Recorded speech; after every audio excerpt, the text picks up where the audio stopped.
You know, I really am.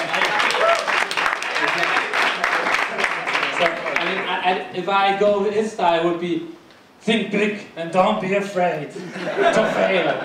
Okay. Actually, before I start, okay, Gary, come up here. Come on.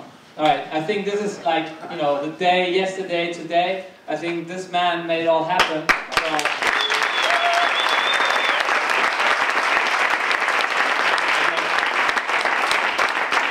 actually, yeah, exactly. Guys, come in.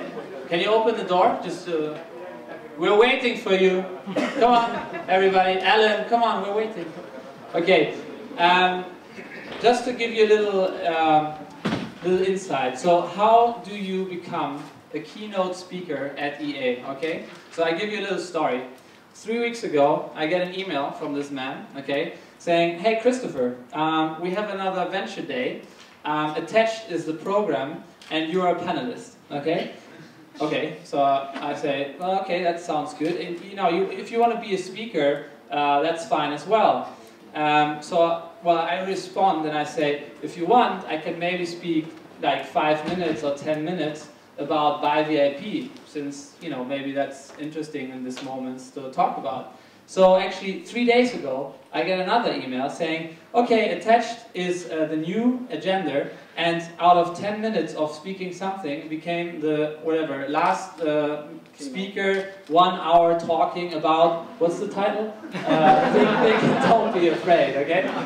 So, okay, anyway, that's the way how you get your keynote speaking. Thank you, Gary, okay?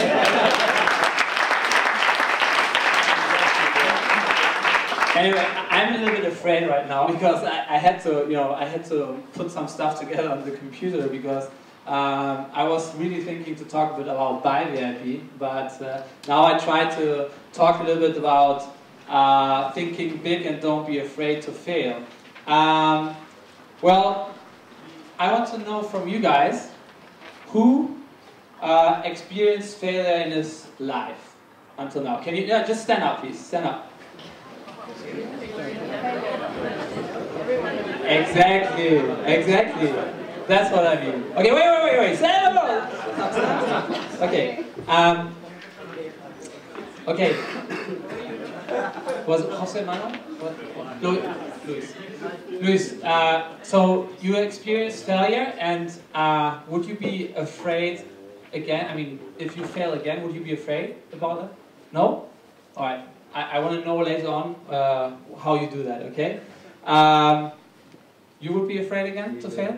Yes. Okay. I think, okay, so this is good, so we will speak later to you, but I honestly think not to be afraid of failing is quite difficult.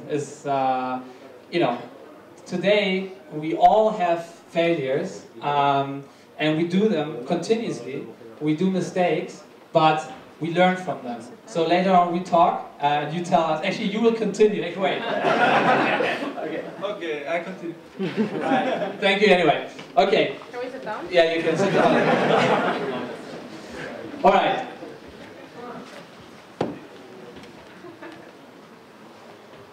$650,000, what is this?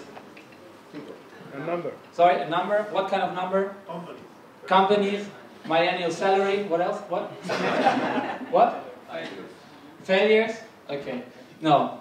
650,000, I think if you want to take something away from today, it's this number, okay? 650,000 is our average hours of life that we have, okay? 650,000 hours.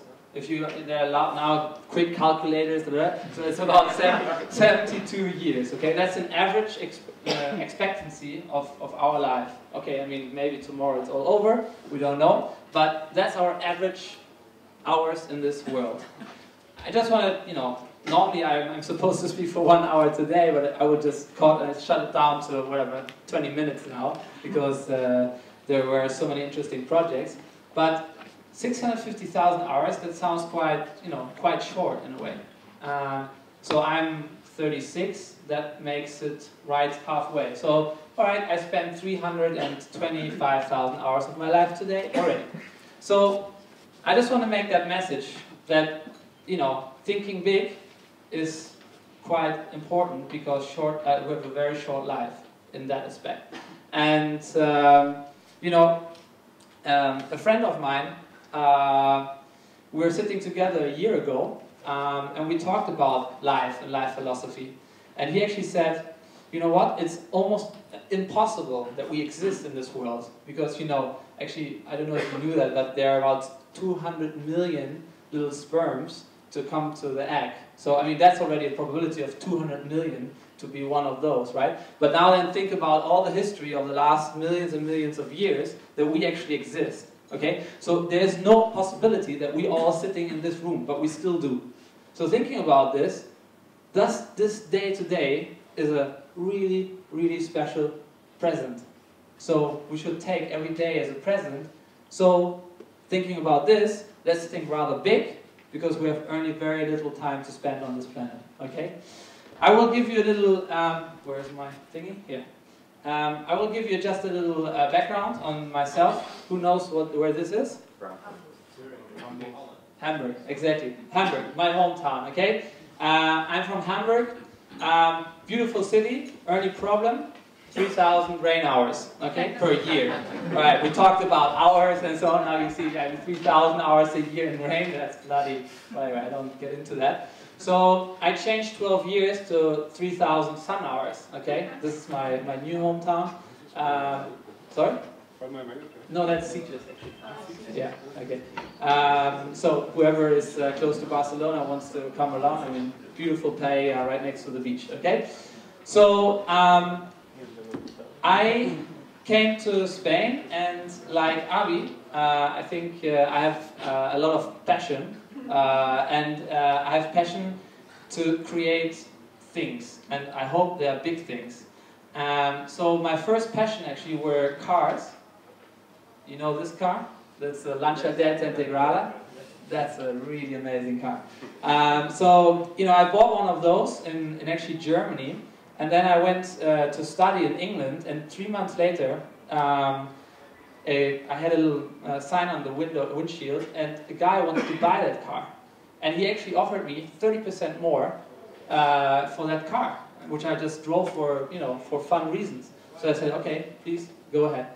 And then on my first year of university, I went 6 times to Italy, bought Lancia Delta Integrales, and I financed basically my first year of school through Lancia Delta Integrales, driving through Europe. That was quite fun. Anyway, the interesting part of this is that a passion for cars started out in '98 when I came then to Spain finally to put that really into a big business. And maybe some of you guys know this company. So I co-founded that company here in Spain in '98, and that company by now is the largest European marketplace for used cars. It has about 2 million cars in its database, and I think we have about 30 million users per month, and 35,000 dealerships that work with AutoScout24. It was sold to Deutsche Telekom, and I can only say, you know, the team around this company, they really thought very big in the beginning. They were not afraid of having big investors. They were getting diluted quite strongly, well, including me. But it turned out that one very large company came along and bought that company. So, and that's exactly why I want to talk to you about failure, because this is a nice success story, but my biggest learnings, they come out of failures. So, okay, let's again. Okay, the failure comes here, boating. I love boating, okay? Problems with boats is that they might drown, okay? So, since I love boats, I thought, now I'm a smart ass, you know, I can create a company like AutoScout24, so I create the same thing for boats. Boats24.com, or barcos24.com, or bateau24.com, and so on and so on. So, that company was created in 2000. Biggest mistake, actually, I financed it myself, 100%, because I thought, well, thinking small, well, I will be 100% owner, so I will probably be very rich at some moment of time.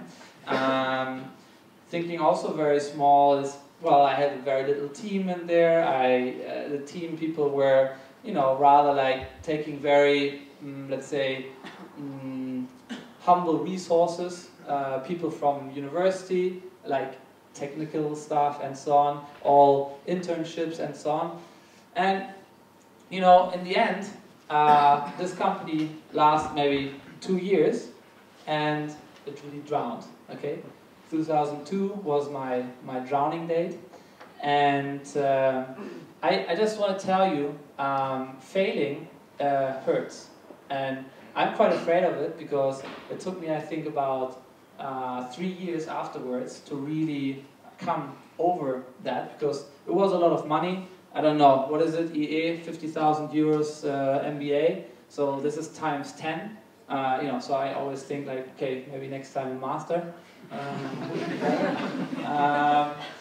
Anyway, so failing hurts, but failing is something very positive, and talking about it is even more positive, because it tells a story, and I can always reflect to this experience in every board that I'm today. Whenever I talk to any of the entrepreneurs we have invested in, I can tell them stories that I lived myself, and that would make sense to them, because I can tell them the real story about it. And to be quite honest, when I raised our first venture capital fund in 2002, 2003, which was also not so good years, remembering now 2009 and 2010, actually the moment when the first investor said, I will invest with you guys, was when I explained, and he actually asked me, what was your biggest failure? And I explained him the story about Bolts24.com. And that was the moment when he said, okay, I will invest with you. And from that moment onwards, it's one of the biggest parts of my presentations to investors, to explain him the experience of really, knowing what it means to fail in a company. Okay, so I think we have talked enough about failing. It's for me the best learning experience I ever did, and I can only share with you that it's not bad to talk about it. A lot of people will appreciate it, and a lot of people will even take you for more authentic if you talk about it, because we are all the big shots when we sell our companies. We're always the best. I don't know, 5 million tires sold today, or I don't know. But this is reality. Okay. Okay. Now, why think big? How many entrepreneurs are in this room? And how many of you will be becoming entrepreneurs?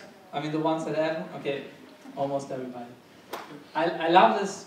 These kind of conferences, because they really inspire me, because my life vision is that I want to help as many entrepreneurs to reach a successful stage in their life, because I've experienced for myself, and with a lot of my friends, that entrepreneurs are actually the ones that make this world a better place, because there's a very simple equation which I put on here, is you go through your different phases of entrepreneurship, and the better you become and the more successful you become, you actually add more jobs in your company, therefore you give more taxes to the society, you actually get better positive values, and that's very interesting, because you're all leaders of a micro environment, and the better your values are, you can transpass them to the people around you. Okay, and that's, I think, very powerful. Actually, we talked about venturepreneurship. I will tell you a little bit more in a second, because that's something we created 3 years ago, the concept of venturepreneurship. But it means that serial entrepreneurs starting to invest in the next generation of entrepreneurs, and I think that's the most powerful way of financing for young entrepreneurs. And obviously social entrepreneurship goes also through entrepreneurs. So that's why the more bigger we all think, the more powerful we will get in this world to make a change. Okay, and I'll give you an example. So Manfred, I met 3 years ago, and I invited him to a conference in Barcelona, and we became quite good friends. And actually, this May, he invited me to his place out in Ronda, beautiful place out there, close to Marbella. And you know, he created a company called Bwin. So we heard about Lotto earlier. So I think this guy also is an example for this kind of sector. So he created, I don't know if it's the largest or one of the largest betting companies of the world. And you know, he really thought big. He really thought like how to make this company a global play. And he succeeded with it. But it's a product, you know, some people would say, you know, taking people's addiction in some places and make money out of it. It's not the, you know, not the most, you know, the most valuable thing to do. But he actually does that, and he takes a lot of his personal fortune and is creating new projects at the side, personally, out of that fortune, in order to think in a sustainable way.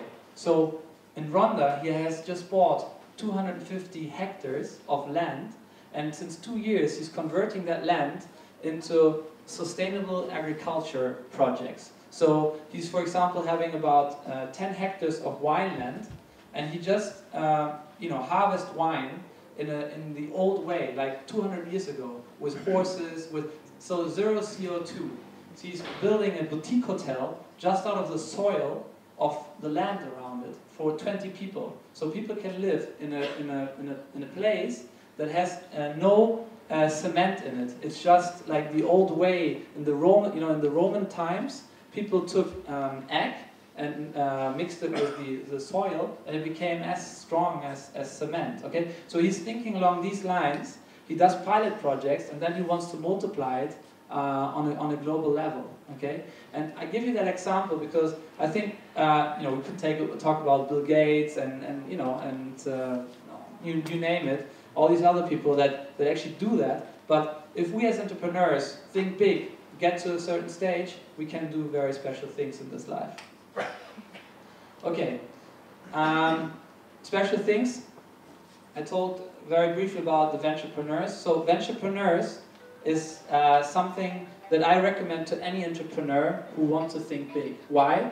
Because venturepreneurs are serial entrepreneurs that take their money, and we have Rodolfo here, who's a member of the venturepreneurs. So, you know, people that have done many times over companies and take some of their fortune and reinvest it into the next generation of entrepreneurs. Now you would say, oh, this is business angels. Well, okay, I coined that term because I think business angels today is a little bit diluted, because business angel can be anything, and that's fine. You know, business angel, investors, wherever they are from, that's a good thing. But I think to make things really big from the start, you should have somebody that has been an entrepreneur himself, that has been in your sector and knows everything and everybody in that sector, and who has the correct market know-how of that sector. Okay, and typically they invest between 25 to 250,000 euros combined within 2 or 3 people or alone. Okay, and just to give you an idea, in the moment in Europe we have close to 30 of these entrepreneurs. So besides Rodolfo here in Spain, you have people like Jesus Encinar from Idealista. You have Carlos Munoz, the founder of Welling, you know, this airline. Then we have Didac Lee out of Girona. Well, early on we heard Doctor, so the founder investor behind Doctoralia, Albert Amengol. He's also a venturepreneur.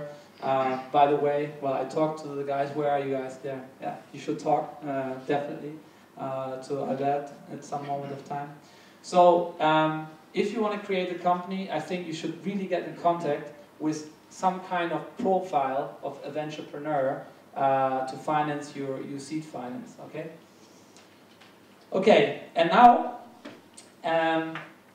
I just give you a little update on my real business, which is a venture capital company. And I will do that brief because today, well, we all want to have some cocktail and some food. So we created that 2004. We are all entrepreneurial-minded partners. So we're coming from the entrepreneurial side. We created a company with the clear vision to create a Spanish venture capital company with an international focus. So we are international. It's like a United Nation, like a Scottish man, a Swedish guy, 2 Germans, Spanish, and so on. We also believe that our investors should be somehow very entrepreneurial minded. So most of our investors behind our funds are entrepreneurial families or entrepreneurs themselves. Okay. And just to give you a very quick overview, so we normally invest between 5 to 49% minority stakes. We look into disruptive technologies with a very clear competitive advantage. Our sector focus is technology. Our stage is early stage. For us, early stage is starting when product is shipping and you do more or less 50,000 euros of revenue per month. And expansion. And our geographic focus is Europe, but we have a very certain focus on Spain. So we are one of the largest, actually, technology investors, private technology investors in Spain.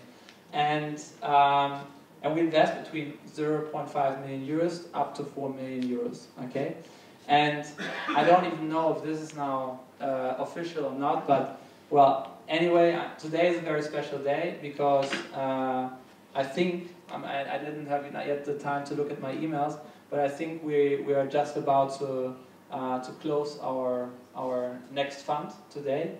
So we worked the last 18 months for that. We know all the environment that we have been facing.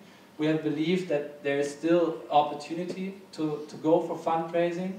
So I think today is the day where we achieved this. All our investors have signed their papers. And I want to tell you that because that's a happy day for me, and it's again along the line of thinking big and always trying. And I had some moments in the summer where I was really like devastated because we didn't get all the numbers together. Some investors jumped off again, and some other lowered their. It was just quite a difficult time, and we were really close to say, let's see where we stand in December this year, and then let's see what happens then. And having these thoughts, that hurts because it's close to thinking of failing again, maybe with something. So that's why I'm really, really excited and happy, because it's not only for us, because in the end we're investing in entrepreneurship and technology in Spain. And being able to, go the next 5 years out there and helping 10 companies to grow big, it makes me really happy. Okay, so I think that's something to share with you guys. To give you an example, we just made an investment. So this is the typical company. It's an e-commerce company called Offerton. We have a minority stake in this company.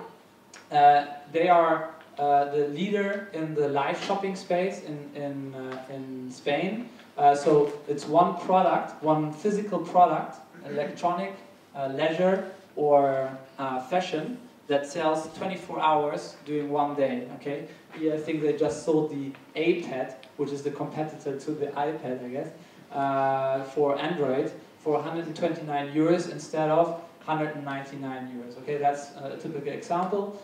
They have a first mover advantage. Just to give you an idea, when we invested in them in June, they had 60,000 euros of revenues per month. In actually October, they did 200,000 euros of revenue. And last year, in their first year, they made about 300,000 euros. And this year, they will close between 2 million and 2.5 million euros. Okay, early stage, Spain, 500,000 euros investment.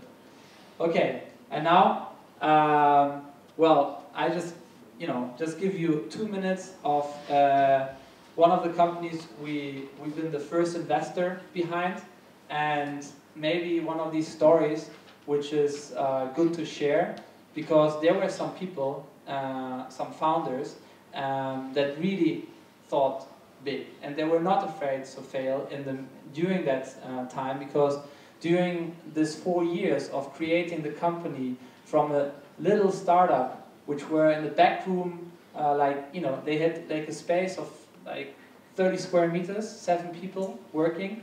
And their first year they did 400,000 euros.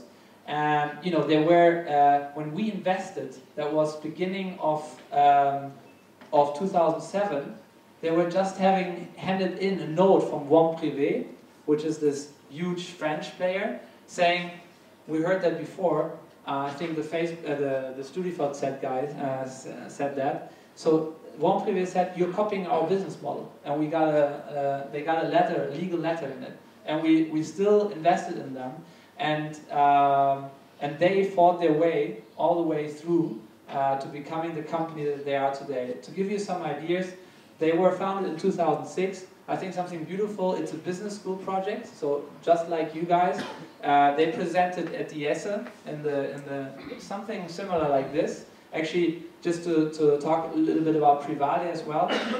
So Privalia, the competitor, also presented at the ESSE, I think, and got their first funding the same way. So just saying that this works, okay? This works here in Spain, and presenting and creating companies out of business schools.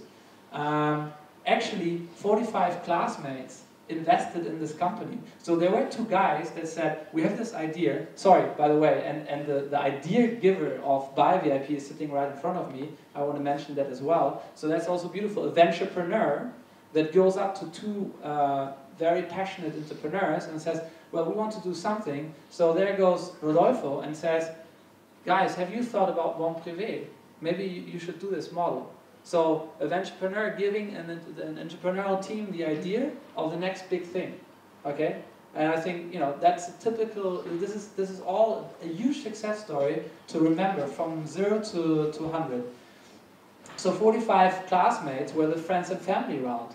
They gathered 500,000 euros between 45 people, okay, to start off this company. Okay, I mentioned that they did about 400,000 euros in their first year. There were 6 people. I think we came in Q1 2007. It took us 3 months to come in there, and I want to explain that because 45 people investing in the company is a big mess, okay? So, I mean, if you want to do that, make really sure you have a good pooling contract, because otherwise it's a nightmare for a venture capitalist. So it took us 3 months to get signatures from 45 people for this new investment contract, okay? So just a little anecdote by the side. Okay, they did internationalization, Spain, Germany, Italy, Holland, Poland, Austria, Portugal.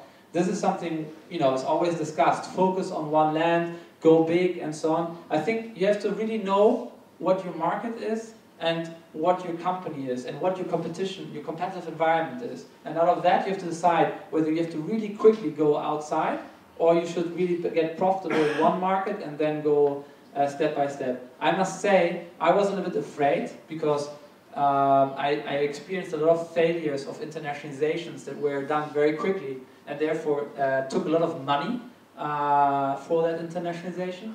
But here, these guys, they did it right. They said, okay, we need more money, we get more diluted, but we don't care. We want to make this big European company. And I was always on the conservative side.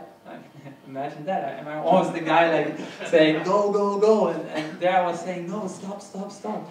And they said no, we have to go. And they did one very clever thing. They went to Germany, and everybody said, like, we were asked by so many like other investors, people from the market, so why do you go to Germany? It's such a complicated market. Actually, who knows a bit about e-commerce? Germany has a return rate of more than 25% on products. Because there are all these lovely ladies, they always buy 2 jeans and then they send 1 back. Normal. That's how it works in Germany. So, that's a huge cost for a company. But in the end, the German market was the winning market. Why Amazon bought BuyVIP?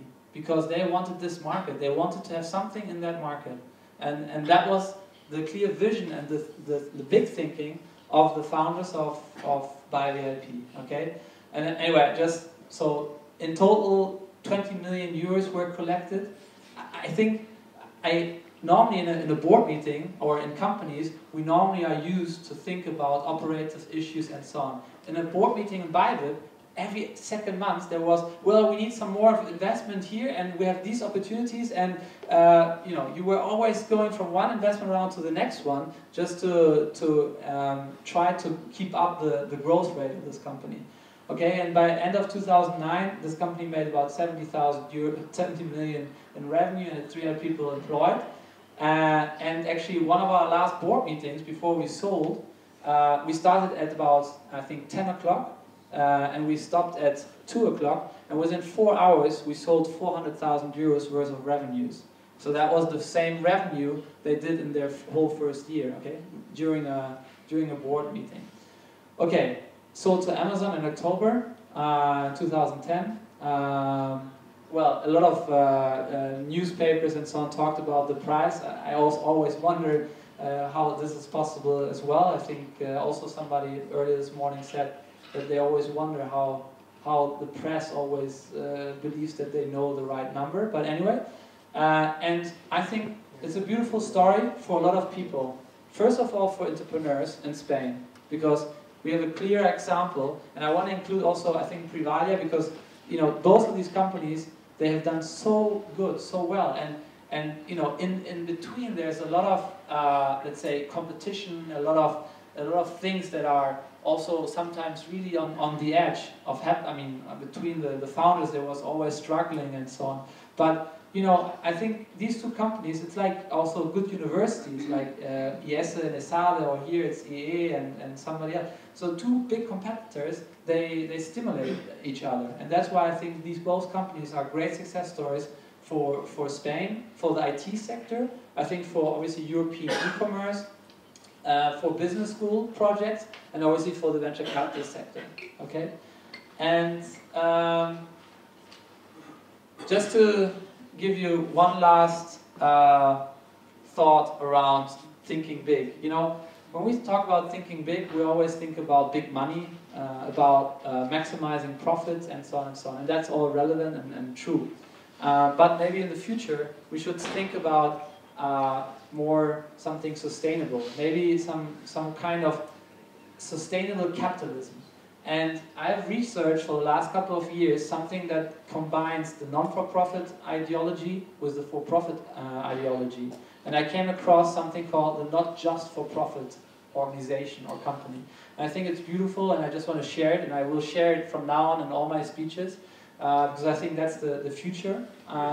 So not just for-profit takes a very close look at the people within the company. So before maximizing the profit at the bottom line, it really looks in fostering the talent, the people, the happiness of a company. Because in the end, if we spend 10 hours, 12 hours of our day in these companies, that's more hours that we spend with our families, right? So it's rather be a nice workplace where we are happy. And it also looks at the planet. So instead of, buying the cheapest transporter car or company car, buy an electric car. Or in order to, get normal energy, get the wheels of your cars and stick them into Abi's machine or whatever. Yeah. Yeah, you can do that exactly. So it looks also at the planet, and even it goes a bit further. So if you have a social vision, or if you have an idea that is not only looking at profits, but looking into helping some other people.